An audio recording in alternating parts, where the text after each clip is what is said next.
OK nhá rong ý trong cái tí po yếm mong xóa lăng xóa tù. Cú chia sẻ tiền này xóa tù yên chỉ cái nó cái nhá rong. Anh nhớ đầu đại video nú nọ thì cú là một thả cho và chữ cho cái chai ở giờ ít cho để bùa chai nè. Bây giờ cái tí mong một trong lăng trong tù tàu muốn chân đá và chữ giàu về là cú cho là thuộc bây mong cái cái chai thì bây mong cho cái chai mà này cho để bùa chai nè này ạ. Mà giờ mà hai thì mong cái cái chai chỉ này khó để bùa chai nè mà cú nói cho mong ở giờ cho sĩ đá sĩ muộn đó tụ bùa là cú to hải linh đó thế. Tất nhiên bây giờ là một thả chọn để cho cái chai ở giờ để bùa chai nè mà nếu chỉ mong lý sư cho hải nâng cho ba cho bờ nâng loại nhưng mua cho cái chai ở giờ để bùa chai đó. Sự liên nhân hôn nó bây giờ thấy cho mấy cả kia là bây giờ bỏ tàu tiền mấy cái cho nên chai cho giờ để bùa chai xưa giờ. Giờ này tàu xóa sự cho nên bỏ tàu thì đã nộp trong paper, đã nộp trong khả năng rồi, nhưng chỉ order cho chạy hoặc là hồi due process. Là giờ thì là chỉ order cho chạy hoặc nhớ thầu constitution hậu nè. Cái tên nó là bây giờ hải tàu thì giờ để mua chạy. Chỉ ta lên đó giờ này giờ ít tu này ở nên ngon qua mù sản nhớ trong lúc tới chờ nó là nên bỏ tàu thì ít cho nên chạy nhớ đặt sản cho giờ để mua chạy sự nó nữa. Mà giờ linh nó nó cũng là một thạc theo chỗ này thì ít cho nên chạy nhớ cho phong tới Bible nó là nhưng quá lần giờ để mua chạy của sự thiệt nó. Tất nhiên cũng mỗi hai linh nó chỉ theo này cho anh dân chỉ tao theo này giờ hai thì cũng là hai lũ thua này xứ nó vậy. Tất nhiên mà cũng là một thạc hai thì cho cái chạy nhớ cho phong Bible nó mà nữ chính nhân dân. Thế nữ chỉ ít cho chạy ở giờ mua moral issue ở giờ còn nữ bảo chạy còn nữ nhân dân cho sự tao nữa nó này vậy. ยังวิลีนอจะไปเที่ยวปอเต่าเตียจะเนี่ยโซเชอร์หลอกโฆษณาตรงนี้เที่ยหลอกมั่วใบบอกแค่ตรงนี้เดี๋ยวจะเลยเที่ยวไว้จะเนี่ยว่าไปหัวเตีย cherry picking เนาะ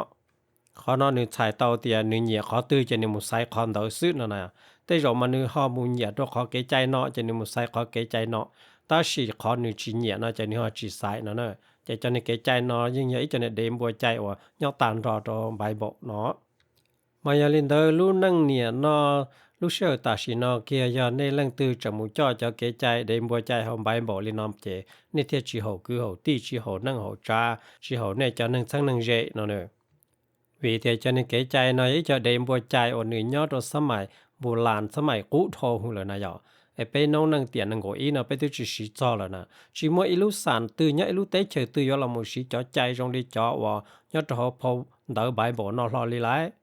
ta chỉ chờ giờ liền đó là này cho sâu chơi mà cho là một khoa các khoa chơi cho là một khoa sân nào đó này thì cho lù nó mà nè giờ và nè đa và chữ giờ về đó chỉ kia trong cái năng lúc xưa là sâu chế năng sâu kia trở lên đằng đà nó là giờ cái này cho em muốn răng kia răng tua này cho muốn sâu ta nè ta chỉ ta tu ta kia muốn răng thế muốn cho lên đó但是这样呢，要么稳着领导了工人的，你去我打理这个家，你都放白包那还条，你晒看那年了我是天喏，好看那几年嘛，那是还早一考了理那那样。mà thơ khó nó nếu cho cái trái hại cho hôm bài bảo hại cho có bao nhiêu này chủ nhà các chữ phun đời lấy cho gì thế có bao nhiêu này chủ cơ khó nhau diệt tỏ nhau tỏ church nó này vậy giờ linh tới này cho một câu đó cho cái chân đa và chữ giàu về nó này họว่าtứ rộng lòng thế ấy còn này bao thì giờ cũng mua họ này phong bài bảo là hại nó giờ thì này họ chính chân cũng nó là này ยัง mượn mua kia họ là nhận xếp bây giờ lại của hại nó đó xử lý thơ khó nó giờ Paul Timothy chapter 2 cái câu y trong cái câu o nè mà nhất là Paulว่าเรากูมองเด้อว่ากูเตาnó màแล้วmất xài li nó cho bao nhiêu chủ nhớ tư dựว่าtư rộng lòng lũ khoa kia cú chỉ bố cho bao nhiêu kia chỉ năng là sự trả hơi chỉ lọ đùa cho chỉ năng cho bao nhiêu chủ nhớ tư dự nó này vậy mà cho lũ mong mà là mất xài liền đời tới chuyện đời cho lũ ăn kết mà là hay li nó A woman should learn in quietness and full submission. I do not permit a woman to teach or to assume authority over a man. She must be quiet. ข้อนี้ใช่เดียอีทุกปนเนี่ยอยู่จุเกิดเราย้อนเจียต่อที่ย้อนเขาการจุฝืกูจีปุยทุกปนเนี่ยเราหมู่เคลียเราชีเราหมู่ตัวรู้ที่โจโฉจะจีนังเนื้ออยู่จุย้อนเจียต่อนอนายไงจนจีนอเนื้อยัดต่อ Paul Ephesians chapter 9ไงนั่งก็อ้อมันในหายลีเนาะในเจ้าวิญญาณเนี่ยในจุ่มลงในเตจีลูอีอย่างก็ลีในมลงตุจืลูเจ้าขอตุจีอย่าตุมั่วหื้อฉีกาตุปเนี่ยอีอย่างลีเยซูเคต่อมั่วหื้อฉีกาจันจัง chọn rừng do Giêsu Kitô lũ chế thế Giêsu Kitô do chọn rừng tu chở sân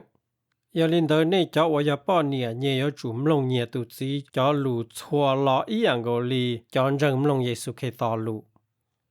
ต่อ过เตียมห้องมั่วจอลูอังกฤษจะเราใช้ว่าตาว่าโตนอเราเลยว่าใช้ตรงลินอนะมายาลินอว่าเนี่ยตรงแต่จนลูอังกฤษมันนี่ฮอชิหายลินอนะนึกจีอยากเตียก็จะป้อนเนี่ยนะอย่าจุ่มลงจะสีลูเจอลิมห้องมั่วใช้เด้อนอนะนึกหายลินอ Wives submit yourselves to your own husbands as you do to the Lord จะป้อนเนี่ยมั่วนี่ถูกเครื่องจอตัวก้าจื้อฝืนแต่เนี่ยจะสีตีอย่างก็นี่เนี่ยวัวโตตูจื้อFor the husband is the head of the wife, as Christ is the head of the church. เจ้าขอตุจีหนึ่งยาลุต้าฮอนเดตุเนียที่ยาลีเยซูยาลุต้าฮอนเดลุ church. His body, of which he is the savior. หนึ่งลุเจว่าหนึ่งยาตูเจ้าช่างเจ้าเชีย Now as the church submits to Christ, so also the wives should submit to their husbands in everything. ที่ยาลีลุ church ยักษ์ชื่อเดเยซูอย่าลินเดอจะป้อนเนี่ยอย่าจุญกาจืนเดเลยจะสีเทียชุดชั่วยานอนะขณะนี้จิตหายก็จะป้อนเนี่ยนะจุ่มลงจะสีหลู่สุดหลายนี่หายก็จะป้อนเนี่ยนะจุญใต้อำนาจเดจะสีอย่าจุญกาจืฟื้นเดจะสีที่อย่างเกาหลีว่าลูเชิร์ชนอนเนี่ยกาจืฟื้นเดเยกเยซูเคตอนอนอย่าลินเดกูที่ไอ้ตัวเน่เดียยันเน่มุนอย่างจังเลยว่าลูกกูมองเดเจมองมาใส่ว่าตาว่าตัวเน่ซื้อเจเน่ชิปเขาจังเดียยาเลยหายได้จีเตียนะเจเน่ซาเตียนใช้ยาหายตัวลิมองหายเดเราต้องสิเขาจังมันสิยาหายลินเดเนอะเขาจวนจีนอนยาหายเนี่ยตัว Paul Colossians chapter เป็นไงเกาหลี Paul Colossians นำมามองมาใส่หัวกอลอไซนะเนี่ยไอจากกูหายเจอจะรู้อังกฤษซื้อเจเน่ชิปไอยา Paul มองใส่หัวเตียกอลอไซเนาะ你要从边个交易，这你还里呢？你叫我要把你要主弄你都只能路，可能掉了手机要了呢，这掉了路嘛要主要的你要主弄你都只路喏。你我领导贴只要考我你要都认耶稣，喏呢？但是叫路อังกฤษมาแล้วหาย里เนาะ Wives, submit yourselves to your husbands as it is fitting the Lord.จะป้อนเนี่ยมัวในตุเครื่องจอกาจื้อฝืนเดอเนี่ยจะสีก่อนนี้เจอเขาลีตูจื้อมันนายขอนอละอีอย่างก็เนี่ยจะให้เดียก่อนเนี่ยลงเนี่ยจะสีจะหลัวนี่ให้เดียก่อนเนี่ยยจุมุยกาจื้อฝืนเดอเนี่ยจะสีเนาะอันนี้อลินเดอมาเที่ยวลีเขาเจอลีย้อนเนี่ยยกาจื้อฝืนเดอว่าจื้อละย้อนเดอเนี่ยตูจื้อเนาะไงจนสีเนาะเนี่ยหายเนี่ยจะเขาพออีพีเดอละอย่าเดียอีไปตูช่องเป็นกับอีเนาะ一样个领导，你叫我要帮你啊，你要主动，你就自找路。所以你就只么跟人竞争或者找路了，头来把你叫路能用了，路要乱争，只但你要乱么还一老路里，那样。但是 again，讲路อังกฤษมัน还里那 ，wives in the same way submit yourselves to your own husbands. So that if any of them do not believe the word, they may won over without words by the behavior of their wives. สายเทียเจ้าปนเนี่ยที่อย่างก็เรียนเดินเนี่ยจูมัวในตุเครื่องจอเขาก้าจื้อฝืนเดินเนี่ยจะจียาเตียมัวกังลังเดินเนี่ยจะจีจินจังรอลูรอนี่ตุจื้อปืนเดินยาวัวตัวเลยรอหมุนจังนั่นนะมาในชียอก่อนเนมลงเนี่ยจะจีจะหลัว你要个呢主么鸟和那叫自叫阿支付来主 control 呢来主要多了木在主呢那ไงจวนจีนนี่หายเนี่ยเราพอ Titus ว่าห้องมัดสายว่าตีตูเนาะช่องอองไงจีมันนี่หายเลยเนาะเทียบเทียบตัวเลยก็เลยเป้าชื่อเลยลูเชียว่านั่งเด้อหูว่าตัวเจว่าเชียเด้อเชียรงเทียมลงเลยจะจีลูเทียอยู่จีมัวเรื่องตื่นถั่วว่าจูจ้าลูเนาะนายแต่สิเจ้าลอังกฤษมันนี่หายเลยเนาะ to be self-controlled and pure, to be busy at home, to be kind, and to be subject to their husbands so that no one will malign the word of God นั่นน่ะว่าจะใช้เตียก่อนเนี่ยจู่ก็ต้องเนี่ยตัวเครื่องเทียก่อนเนี่ยจู่เด้อหูก่อนเนี่ยจู่ว่าเขาหรือฟ้าฟอแล้วจะเตียน busy เนี่ยตัวว่าเขาเจก่อนเนี่ยจู่ว่าเสียเด้อเสียรงเทียก่อนเนี่ยจู่เราไม่ยกอาจื้อฝืนเด้อเนี่ยจะจีอย่าเล่นเด้อมันเนี่ยเทียจู่มัวเกยเฉาตัวว่าจื้อจะลู่นั่นน่ะย่อไงนั่นเราเนี่ยให้ตีอย่างก็เล่นเด้อนะจีก่อนเนี่ยลงลู่ซะอ๋อก่อนเนี่ยจู่เรายกอาจื้อฝืนเด้อเนี่ยจะจีนะ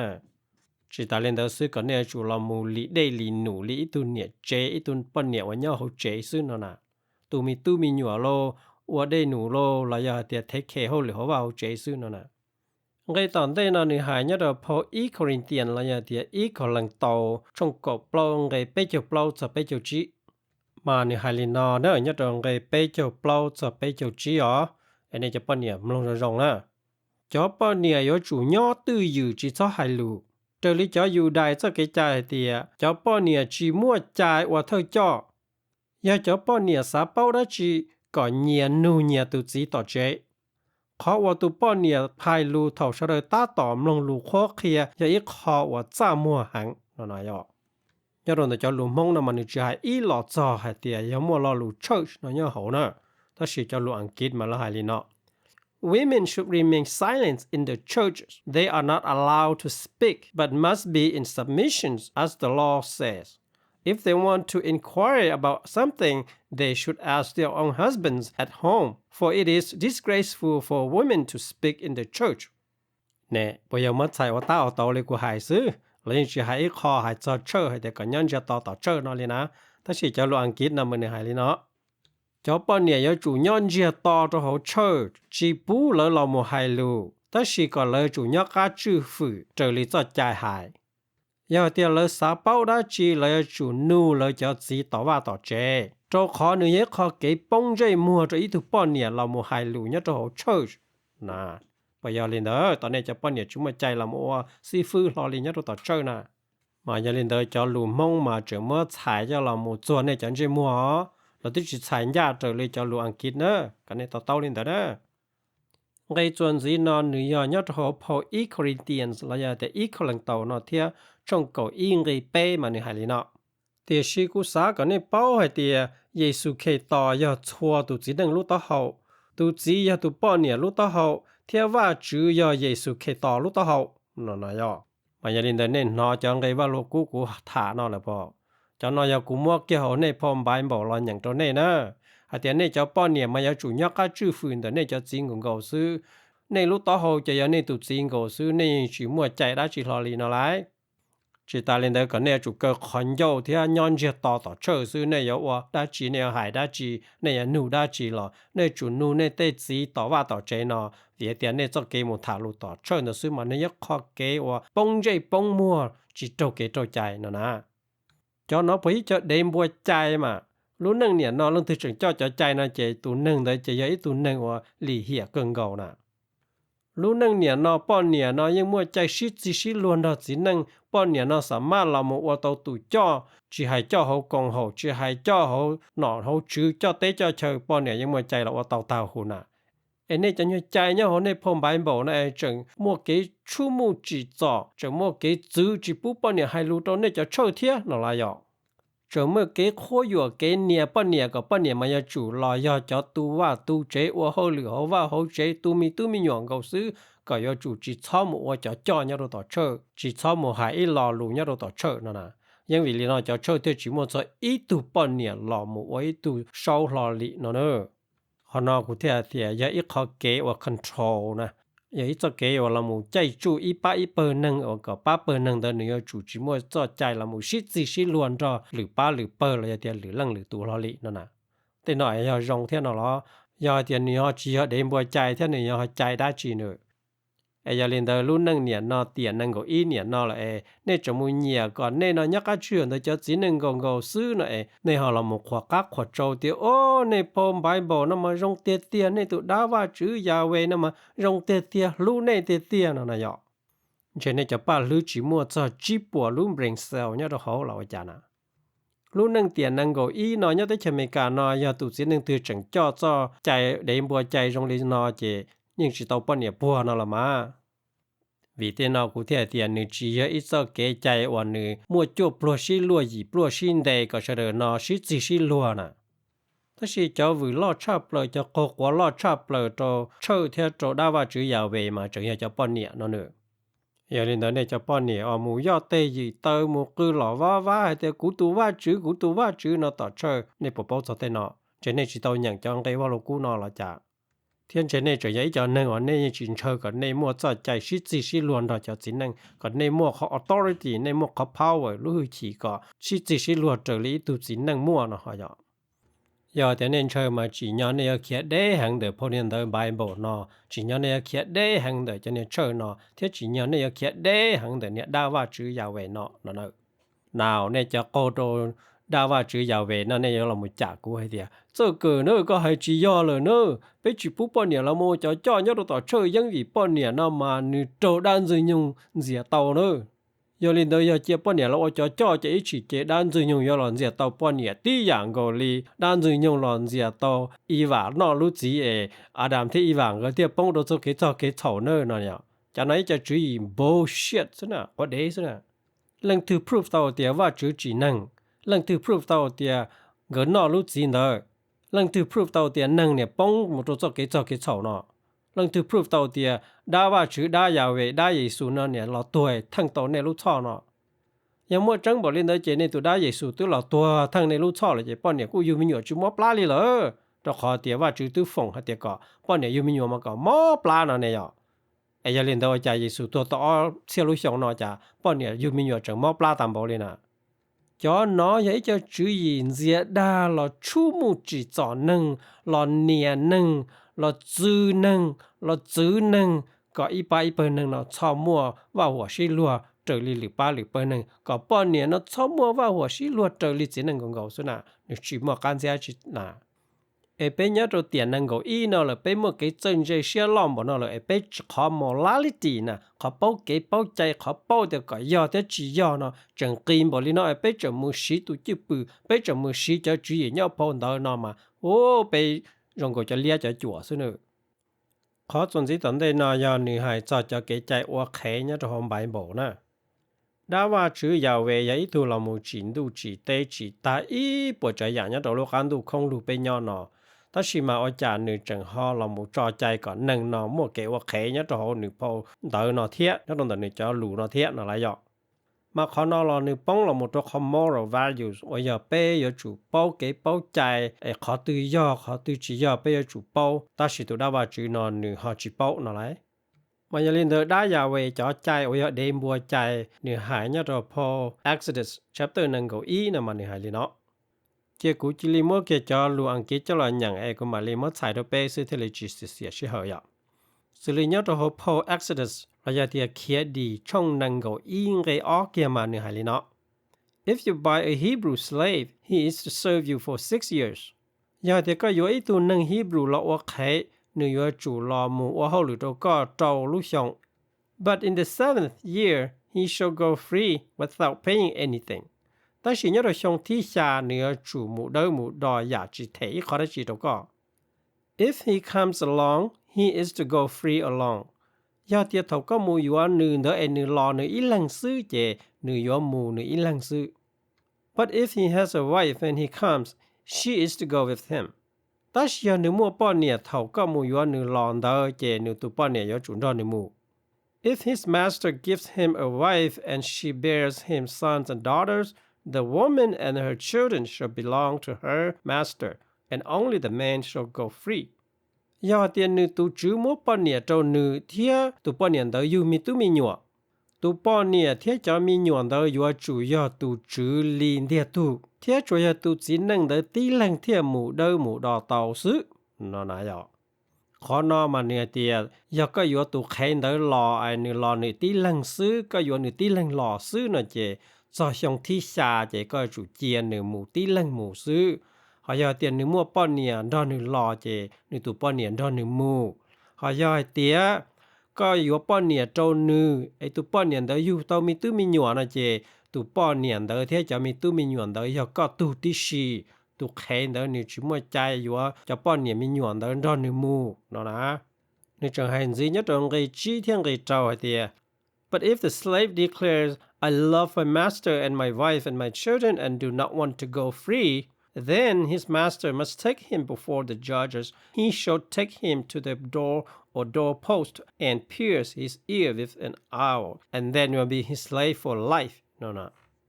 你这还是一种个几天个照的，但是要都看的还点你路你都知，天你得半年没用你去干么那些，个都知的就叫你木头叫节子，天叫你木头的路好重，เรา要点的一吨嘢好重，天么你路半节套，这你要我都看到都知的木大你路能，喏呐。Ngay xa nè trở hạn dễ tìa ya ít tụt xin nâng mua nè tùn xài mua mỗi tụt khế dễ tùn xài nè nè chỉ mua chạy mũ đâu mũ đỏ lý ít tụt xin nâng khế nó nói ya cho nó bởi chạy chạy ở ya để mua chạy được của hai mà bọn nè nó chỉ mua kế mũ lý họ ya xin nâng nó chỉ hoặc khế trâu xong sức chỉ xong tí xa chỉ còn mua trò mũ thiệt nó lại Anyone who beats the male or female slave with a rod must be punished if the slave dies as a direct result. But they are not to be punished if the slave recovers after a day or two, since the slave is still property. อ๋อไงนอนนี่เตียตัวสัวปานดาวนี่ตัวใช้เคแล้วเตียตัวเค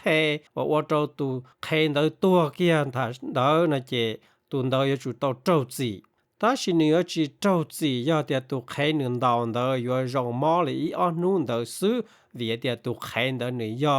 หนึ่งเตะของนั่นนะยาก็ property นะมัน容易里ก็เตะของก็เตะเนี่ยเจียก็เตะว่าของว่าของเจก็สินซื้อน่ะแล้วจิถือเตียก็อย่าอีตัวนึงนั่นน่ะอย่าก็อย่าตัวไขน่ะแล้วถือเตียก็容易ของซื้อนั่นน่ะ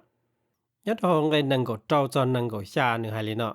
An owner who hits a male or female slave in the eye and destroys it must let the slave go free to compensate for the eye.And an owner who knocks out the tooth of a male or female slave must let the slave go free to compensate for the tooth. ไงนั่งก็เจ้านอนเหนื่อยเตียย่าเตียตูจื้อตื่นเดาอีตูตู้เคเลยเตียอีตูนใส่เคว่าตัวลูกขอมัวปวนจงนะเจมาเลยจอตู้เคเลยตูนใส่เคเดอหมู่เป้าตัวลูกขอมัวเดอไงนึงก็ชาเนี่ยเตียตูจื้อตื่นเดาอีตู้เคเลยตูนใส่เคเดอตูโกเนียล้อนะเจมาเลยจอตู้เคเลยเตียตูนใส่เคเดอหมู่เป้าตัวโกเนียเดอนั่นนะจอใจจงเลยน้อยจอเดมบัวใจทั้งถูซื้อซึ่งเนี่ยนอมาสิจิตาวน่ะก็จะมลนตาวกับลูกเขามัวเตอลูกคนเฮียล้อก็มาจอลมูลจะก็จะทอตัวสมัยเนี่ยนอก็ติดมัวใจเราหมู่องอิตุ slave ก็ติดมัวใจเราหมู่มัวอิตุตู้เคนใส่เคแล้วนะก็จะมาหายใกล้มันดาวลัวน่ะลีนอกูเตียเนี่ยจะเช้าแต่เนี่ยจะหมู่โกโรจะด่าว่าจื้อยาวเวนอในละว่า cherry picking ซะนะในยังจิมอเตาเต้นอน่ะในเนี่ยจังๆเดี๋ยวจะนอยาในตัวด่าว่าจื้อยาวเวจ้อหลุนดาเนาะว่าจะในปู่หมู่อเตาเต้นอในปู่หมู่จ้อเตาเต้นอในหมู่จ้อเต้นอนเช่นเนี่ยจะมาเนาะนู้แต่สิมาเนี่ยนู้หล่อหมู่ขาทั้งขาสีในนู้หล่อหมู่คือเตียในวันนึงมาในวันนึงก็เจินได้ลิพนไบเบิลไฮด้านั่นล่ะยอโน้นอยาพอไบเบิลไฮเตียใช่ในปู่อลินดามากูเตียในดาน่ะในดาในเฮาในเสียนึงของก็ซุนะขอในเนี่ยจะในมัวที่เนี่ยยอเนี่ยจงบ่บ่เนาะขอในจีเนี่ยที่ขอในโอจิตาเจในจีหายจออีหล่อลิเนาะแต่สิเตเนาะบ่หลังเนี่ยโดในพอไบเบิลตันเท่าไหร่เนี่ยโตโหพอเลเวติกัสลายาเตียลีไวเกใจช่องนังก็จิงเกปล่อยจะจอมาในไฮลิเนาะYour male and female slaves ought to come from the nations around you. From them you may buy slave. ก็จะตู้เคเทียนใส่เคมาอยู่主要ลอนเดจะเตเฉยเนี่ยอินยีก็ลอนเดแล้วก็มั่วปังสื่ออยู่เลยเราว่าเคเตาไงโปรยจีนิวไฮลิเนาะ You may also buy some of the temporary residents living among you and members of their clans born in your country.ก็มั่วปังสื่ออยู่ต่ออีเชียว่าเลยย่ออีชังจ่าเจนเราก็อินดูเดอเทียเลยจอนึงว่าย่อเลยจ้าเลยเจอยู่เราก็รู้ได้เฉย And they will become your property เทียเลยอยู่ทอเราหมดก็ได้ของ Again ขณะที่อย่างก่อนนะย่อก็อย่าเลยจะแค่เจเลยถือก็เดี๋ยวก็อย่าอีเจ้าของตัวเลยนะสิอ๋อก็เจียนึงนะไงปล่อยเจ้าเจ้าเนี่ยจะหันเสียเตียYou can give them to your children as inherited property and can make them slaves for life, but you must not rule over your fellow Israelites. ก็เมื่อเลยจอตัวก็เตตู้เตกีอีอย่างก็เลยเตของเทียเจเลยว่าเลยเคหมูตาเลยจะเสียตาสีก็จู่จีชอใจจู่ก็จอหนึ่งอิสราเอลเดอนั่นนาย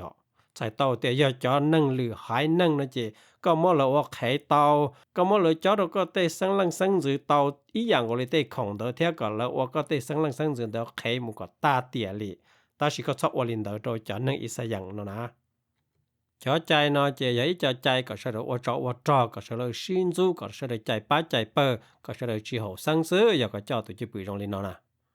มันเนี่ยจะว่าจีเป้าจะตัวได้ยาวเวเนาะนะจะนึงอีสอย่างเดิมมาเลยเที่ยวแต่ยอ God's children เราอย่าเตียว่าจือจะมีหนวดเนอะเขาหรือหายนึงนะเจเลยมดถือแล้วมันดองเลยเตียยอ kids นั่นน่ะ kids นะเจเนี่ยจะมีหนวดชีนะแล้วถือลัวหรือหายนึงกีหมดแล้วจะนึงอีสอย่างนั้นน่ะnhớ đồ Paul li vai kể chạy nó thì nhớ đồ trong cổ chuông gây năng gạo nữa hành gì li nó If a man sleep with a female slave who is promised to another man but who has not been ransomed or given her freedom, giờ thì tu chỉ năng tao làm một cái tu sai khai bự và tu sai khai nữa tu tao cho lũ tu chỉ năng lờ ta chỉ mà nữ chỉ tao làm một mua cho cái yêu phăng là chế nữ giờ chủ mua cho cái trâu gì ta chỉ giờ chủ chỉ tham mua tu chỉ năng đỡ theo tu sai khai đỡ tua cả tua nữa nè vì hay tu sai khai đỡ chẳng giờ tu khai sự nữ chỉ tao giờ tu năng và mua chạy là giờ thì mua cho cái yêu phăng đỡ nữa nè nhớ đồ Paul Deuteronomy là giờ ở cái trái chapter 9cái câu đó là những hay tí giả hay thì giờ có yêu cho nên Hebrew đó là ở cái này chỉ là ở cái trâu xong sự xong tí xa chỉ có chủ chỉ là một đo một free nữa mà trong Bible cũng mất từ chỗ này là chỉ nữa cho nhớ đồ tỏ Paul Bible cũ ta chỉ nhớ đồ Paul Bible chia mà nữa hay là nó xong để cho cái ok nè nhớ đồ Paul E. Peter trong cái câu gì mà nữa hay là nó Slave, submit yourself to your master with all respect. Cho tu khê, mua nê tu khen cho nhớ được các chữ phượng tờ nê cho chữ đỏ trâu tan thọ nê cho cái sĩ phụ. Còn nó nè thì có nê cho mua nê tu khen cho nhớ các chữ phượng tờ nê cho chữ thế có nê chữ phụ lỡ có ta xế tàn chữ nó là mà. Nhớ đồ Paul Ephesians trong trâu cái chữ nữa hay là nó gì? Slaves, obey your earthly master with respect and fear and with sincerity of heart, just as you would obey Christ. Cho tú khê, mlong thế ua trở lý nê cho chuyến địa tê hài đỏ trò nê cho cái sĩ phụ thia chai, thia nê cho cái nhà nhận đơ pro hổ nê lưu xia tua, tí dạng của lý nê yo mlong thế ua trở lý Giê-xu hài. Nó ná. Nhớ cho hồ Paul Titus, trong ong gây chua thiết cầu mà nê hài lý năn gì. Teach slaves to be subject to their master in everything, to try to please them, not to talk back to them, and not to steal from them, but to show that they can be fully trusted, so that in every way they will make teaching about God, our Savior, attractive. Khi đó cho tú khai có lợi chủ mù nhó cá chữ phường đời lợi cho chữ chua chua giả lý. Có cho tú khai đó chủ mù khoa mù hử lợi, thế có chỉ cho mù nhẹ lợi. Còn nếu ấy khó khăn tàu thì cho tú khai nó nhưng ý cháu và con dân xía tàu. Mà nhà linh đó trâu chút cho cái cho tú khai nó yếu ua cho cái khó khăn đa dạo về và nhà tú chờ sinh chờ xuyên đó mà nhà ý khó và giàu xía hàng lý nó nè. Nhớ cho Paul Colossians chapter 3 ngày năng gỗ mà nên chẳng hay liên quan gì. Slaves, obey your earthly masters in everything and do it not only when their eyes is on you and to carry the favor, but with sincerity of heart and reverence for the Lord.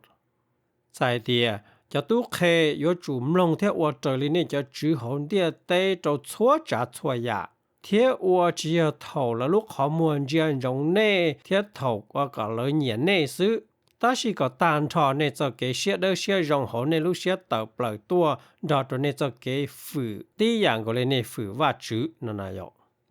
Nhớ cho Paul E. Timothy chapter trong cái ý thiên cái mà nửa hài lý năn gì. All who are under the yoke of slavery should consider their master worthy of full respect, so that God's name and our teaching may not be slandered. Tàn thọ nê cho, và giờ cho khê yếu chủ mua nê cho chữ là một sai của môn nông nghị. Giờ linh đỡ và chữ lùm bề thế bế cho kế khoa khê và chữ thiết chỉ trâu thua. Those who have believing masters should not show them disrespect just because they are fellow believers. 那叫我莫叫主我要一讲人话主要主旨操晒了去莫个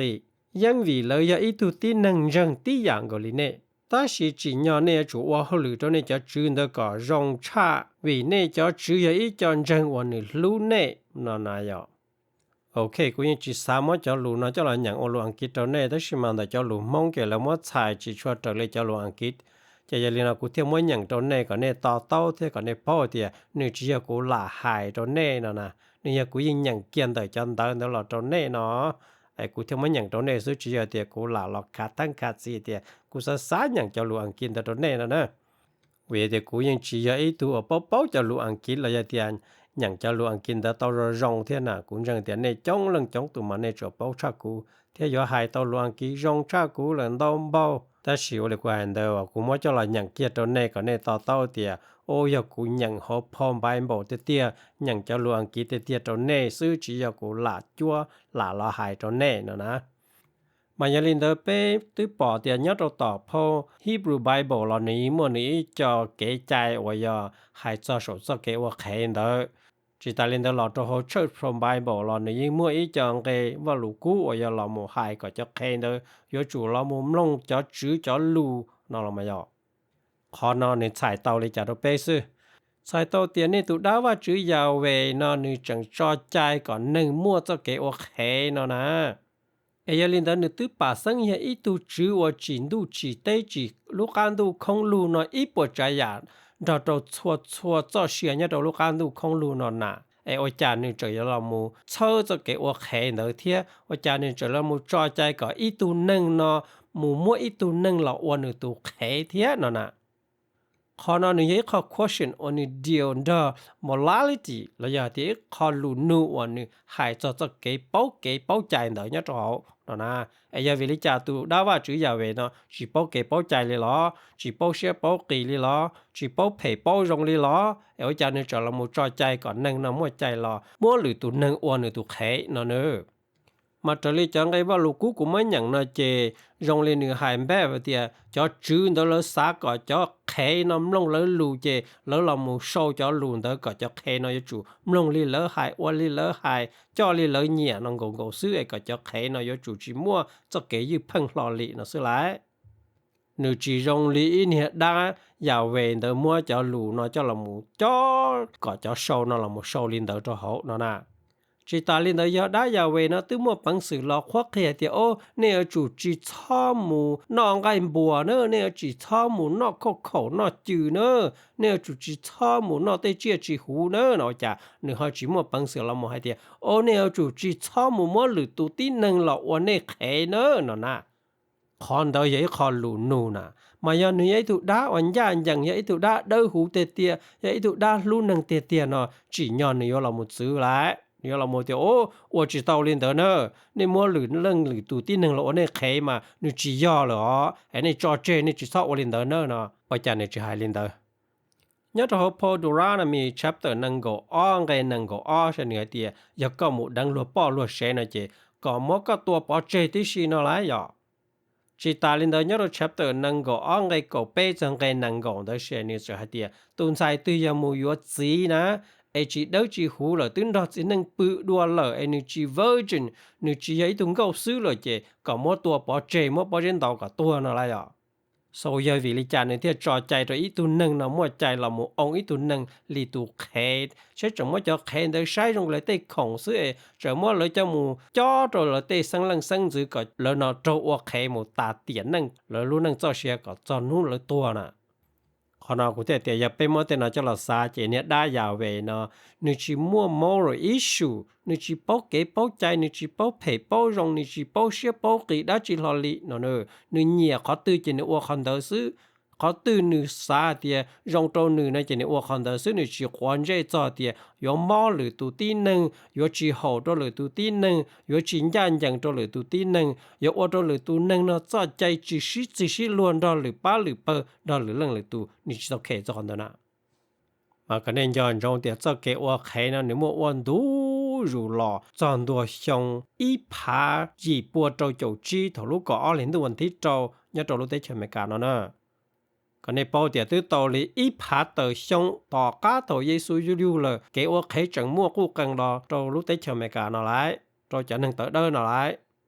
cho nó ya tí cho nên ở lớn dân dân cho cái dân đã vào chữ giáo về nó xin ta tiếc lợi ya tu chan được cho cái dân đã vào chữ giáo về nó xin tiếc và cho lợi chữ continue lợi chữ water lợi cho cái ok nó lợi chữ practice lợi chữ cho cái ok nó ổn đủ rồi lo toàn đồ xong ý chia gì bộ trâu chỗ chín đó nó na chỉ vậy nên cụ thể cho nên thì cho nên trái họ phong bài bảo nó chỉ để mua trái rất là nên chỉ nâng trái nè nên chỉว่าchữ trái nên chỉ này đã từ trái lo li nè ya nâng trái và nâng chỉ lo chỉ cho nâng lo khốiอยู่nâng lo mỗi tu nâng nó ok là mỗi tu nâng là một trái chú ý tu nâng xưa nè giờ linh tên này chạy trong linh nó tên này đau đỡ trong linh nó bây giờ một khoa các khoa trâu bây giờ một khoa thì giờ cho cái chợ sinh chợ xía tê tia bây giờ mua bây lúc năng cho xía cho một cho trâu cho một đại trâu cho ta nhiệt ta sĩ ta tu ta ký cho một cho trâu cho một đại trâu cho một hoa trở ly cho nên đau cho nên đỡ nó là chị quỳ bây chùa hắn giờ linh nàoพอนามาเชียลาหายถั่วแน่หลายหายก็เน่จะป้าลื้อนาที่ซาก็ในป้อเตียขอตือขอย่อขอตือขอจีญาอัวนั่นแหละมายาเตียตุได้ยาเวนนี่ยาอีตัวว่าจีลุนดูลูเตนเตียเตียนี่ยาอีตัวว่ายังลูน้องนั่งเตียเตียบ่งกอลีเนี่ยจะหมู่ก็จะได้ยาเวน่ะเนี่ยนุ่มเชยเนี่ยเตีย God is good all the time God is good นั่นน่ะยอหายเตียได้ยาเวมาจงทั่วๆลูกชิเหลีทั่วๆลูกชิมาได้ยาเวยาตุจงนะจีญานี่ยอจีลามูไม่จะให้ใจจงลีนอตน้องนั่งสีชากุสานาจีญานี่ยอละมูตัวป้าตัวเปิ้นนี่ยอละมูตัวป้าหน่อยยอมัวป้าต่อตัวกับตัวน้องกับตายอมัวจะต่อตัวกับตัวน้องกับตายอมัวจะตอนเจอเตอได้อานามูก็เลยนอจีมัวนั่งอัวจีมัวน้องนั่งสิเลยนะโอ้ตัวนอเสียใหญ่ตัวดาลีเหียงหลายอย่างนี้เจ้าลีนอน่ะ你叫你拿你接度大哦，是轮到路得，只能只出做些那道路干都空路拿来。为点你都怎么给人讲到出能出度呢？你怎么给到湖到出能出度呢？嘛得拿呀得我你实际到都被农能要轮的得呢呐。这叫那古天当个点你叫ใจ哦你得บัวใจ是你直接叫ใจ哦到湖。ก็จีญาน้องนั่งน่ะมัวไปน้องนั่งเจ้าเสียหมู่จ่อโตก็ไปมัวเจ้าละหมู่จ่อน่ะไปรู้จักดาปัวปือตาหูตาหมอไปอนั่งอยู่จุยว่าเจิ้นได้ยงลินเดเนาะนะโอเคจิกูมัวได้วิดีโอเนาะถ่ายเจ้าละจอเจเลเนาะซึ่งกูเจียเชื่อแต่กูจะรู้เนาะว่าไว้ขอเกงกาเชื่อขอเกต่อเต้าตัวนี้ชลังสัวตู่เที่ยขี้ในลูกขอมัวก็ในลูกป้าลื่นเนาะยถีซาเที่ยก็ในยต่อเต้าเตียเจ้าลู่เขาพมบายบ่นอมานี่ช่วยจะด้านหนังสือนี่ช่วยจะลู่ว่าหล่าไฮลินเดอร์หล่าโซลินเดอร์ซื้อแต่สินี่จีไอจอยเราหมดสิเต่าตัวหนังเตี้ยนั่นนะยออย่าไปเรื่องตื่นหมู่จอดเดินได้เลยเจ้าลู่เนี่ยตัวพมบายบ่ได้นะเจไปยอจีหัวคือหัวตีจีหัวนั่งหัวจ้าไปยอมัวตั้งมั่งจะไปตุกเข่งไปยอมัวตั้งมั่งจะไปลู่โจลู่ยี่ไปยอมัวตั้งมั่งจะไปลู่โซไซตี้mà nhà linh đã chơi cho sáu chơi niên nu lọt chữ thì lỡ mà nè cho trên đại lý po bài bảo non đa ta chỉ có chân lỡ đa rồi lỡ chỉ cho trời liều nó nữa giờ lỡ cho trên đại lý họ nó đa nó mà lỡ chủ cho trời lý chua chua cho cái trái chua chua cái lù nhá họ non đa nó sẽ lỡ bỏ cho tàu nè lỡ chủ yếu là lỡ lý của hải và giờ cherry picking đó xứ chỉ lỡ nhiều khó từ chỉ lỡ là mất còn đỡ khoa khác của trâu nê của sân nào trâu nê dìa đa trâu nê xứ nèยกก็เลยอ้วก็ตานทอเจอลิเจ้าหลูเนี่ยตัวพมบายบ่เนาะมาแล้วยังอ้วจิตาวลินเดอลิเนอมาก็เนี่ยต่อเต้าแต่จะเศร้าเนาะยาเฒ่าแล้วโจมปัวโดติเกาเจว่าสวนเรานงตึได้เจเลยล่ะเกตัวลิอุลินเนาะตัวนี้ก็ตาเปล่าซะนะถ้าสิเป็นเจแล้วตัวจิปือเตี้ยเจแล้วยังเจ้าจิตาวก็ตานทอเจอลิพมบายบ่เนาะอีคอลอลิเนาะนะถ้าสิมาเลยหล่อมัวพมบายบ่เนาะคุสนาตัวนี้เดียวเนี่ยอย่าว่าจื้อจ่อลุนดาโลเนี่ยอย่าว่าจื้อเรามูชงเกอีจะนึงลูเสียจะนึงเดอโชเกียเจินได้ลีว่าจื้อหายดาเนาะนะมากูแต่จะน้อยจะลูดาอีจะลูจีจังอีจะลูเรามูเฮาหลอนเสียนึงซื้อนี่จียออีจะนึงว่าอย่ามัวลูเสียเด้อโปหลอกเคียขอจังมัวลูเสียนยันจังหลอกเคียขอจังตัวเสด็จเด้อก็เสด็จโปเตียนี่ยอดาจีเนาะนะยังเวียเตียเราตื่นบ้าหรอคือนอกคือเฮาเดเน่เราตื่นบ้าหรอมัวเน่อวนเลียตัวเราตื่นบ้าหรอ ซื้อก็เน่เนาะยาจองกาเยี่ยงกาเจียการ้องกาหมอหมู่ตัวเลยอยู่เลยใจหนึ่งนู่นเออไอ้เลยจะหลอกเคลียร์ขันยากเขาจังตัวเน่มาถ้าสิจะเลยเราหมู่คุสนามบริจาคหรอไปยิงเป้าเดีย in the back of the mind เราอยากให้เตียนยอดตัวเขาหรือลูกป้าลื่นแต่เรายังไม่เขาเกษาเตียกูจีเป้าชาวเหนือยเหนือลิจานดเทียนะอย่าลืมนะกูมาได้วิดีโอนะถ่ายจะเราจอเจลินอซื้อเจียเชียเดี๋ยวในทั่วเรื่องส่วนตัวยันจีเกนักการยังจงไปมาดักการชินจีดวนหรือได้วิดีโอนะว่าจงต่อ